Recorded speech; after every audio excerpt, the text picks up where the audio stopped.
Well, good afternoon from Two Happy Children Farm. I'm doing an update on my double crop soybeans, and as you know, we've been following this. Planted it following corn on July 13th, so this is double crop following corn, which I've never heard of being done until I saw another guy doing it in Georgia, but I'd already had mine in the ground, so I had never seen it done until I did it myself. So I'm looking at this field. We're getting ready to harvest. We'll probably pull the trigger on Wednesday or Thursday next week. And right now we are really dry. Haven't had rain in about a month. And there's no humidity in the air either. It's about 25% humidity. Had our first freeze the other night. These beans are what they are. I've seen a few of them with no pods in there. And I've seen a few opening and shelling out, like these guys here. And I'm shaking them and they got that rattling sound. This is the part of the field that was maturing a little earlier than the rest because of the lack of potassium, is what I determined. And you can just scan across and look at the field. I'm pretty happy with what I got for a double crop. One thing I did do last Monday was the healthier parts of the field were not dropping their leaves, so it's going to be a challenge to harvest. So I went through and I desiccated the field with 1.5 ounces of Sharpen. And if you guys are wondering what Sharpen does, this was done last Monday on a thistle. So it's pretty fabulous for broadleaves.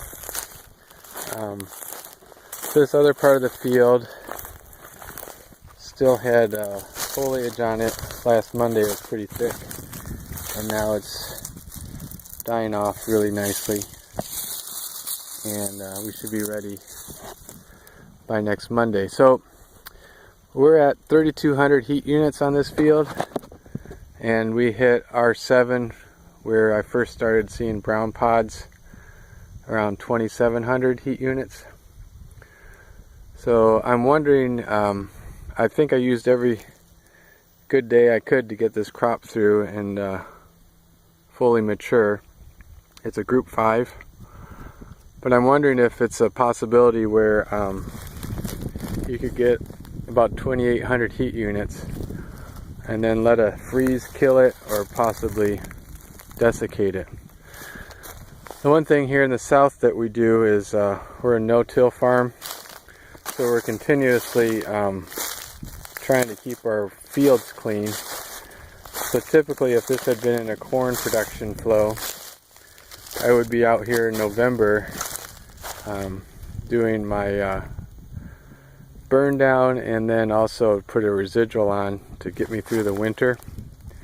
And so what I did instead this year was I did the exact same thing, but it was on top of a soybean crop that needed to be desiccated.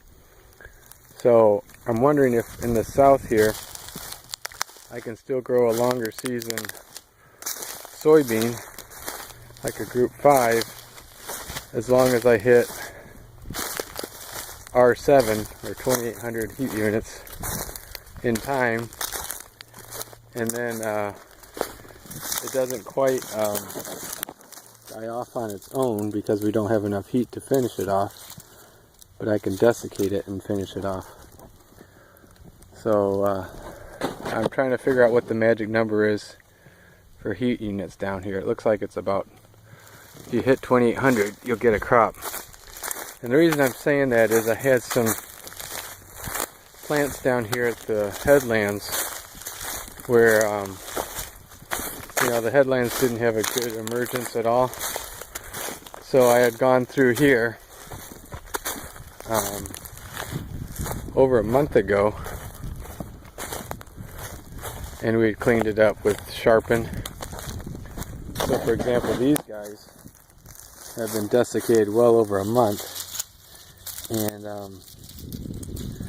looking at the beans that are in here, they're a little small, So maybe the timing is important, where I needed to wait a little longer to make sure they're filled out. But they're only short because they're in the headlands where they had compaction. So just a thought, I'll be looking at some more data. Another planting up north where it's had 2,200 heat units, and I desiccated it as well, and we'll see if there's anything in the pods up there. So that's where we're at with the soybeans. Looking forward to harvesting. This will be historic for this part of the county, and I'm really excited to see how it developed, and could be a potential crop. If not for cash, it would at least make a really good soil improvement and act as a cover crop, so I get stuff growing an extra 4 months or 5 months out of the year, instead of just sitting here beating it to death and trying to keep it fallow. I could have a real crop growing. So thanks for watching. Hopefully next video we'll be up in the combine.